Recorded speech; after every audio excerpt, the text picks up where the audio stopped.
Let's Yeah. talk about that transformation then. Like what was Errol like before that, and what was Errol like after that? Because I could imagine, like, you have to be mentally a much tougher person, and especially in the winter, to be able to do that.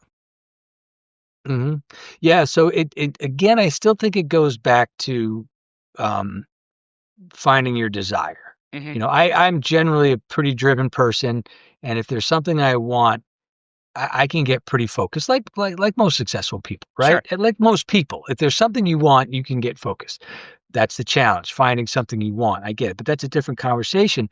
But that said, that experience,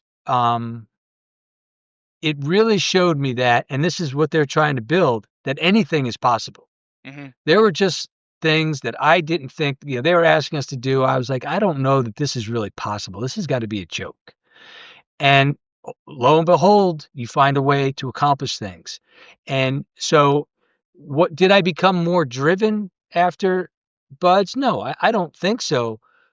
Hmm. But what I realized was don't ever see a limitation in anything, Yep. right? So when I left the FBI, a job that I liked, but I had some problems with the culture, right, with the environment. So I went out on my own and said, "Yeah, I think I'll just with 3 kids, just quit my job and all the security around it and start my own company."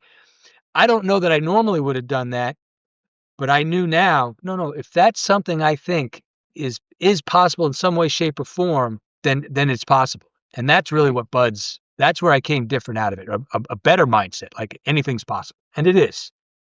You know what? I can appreciate that too, and I really can appreciate that story you just told about, when you left the FBI and started your own company. Like, the thing people don't realize, right, is before you take any action, like, thought happens first. Thought has to happen, and then we decide Mhm. to make it real.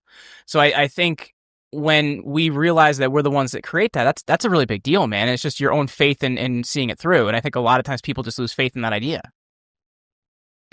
They do. They do, and it's hard. And one of the things that I really stress in my leadership process begins with emotional awareness. Okay, emotional awareness and cultural awareness. And what I mean by that is your own personal culture. What are you doing? Because that makes up your culture based on how you're feeling. Okay, so fear permeates all of those big decisions. Yes. Right? Fear permeated the decision when I said I'm going to leave the FBI and go out on my own. And that's it. I don't get to go back. Okay? So I can't ignore that fear.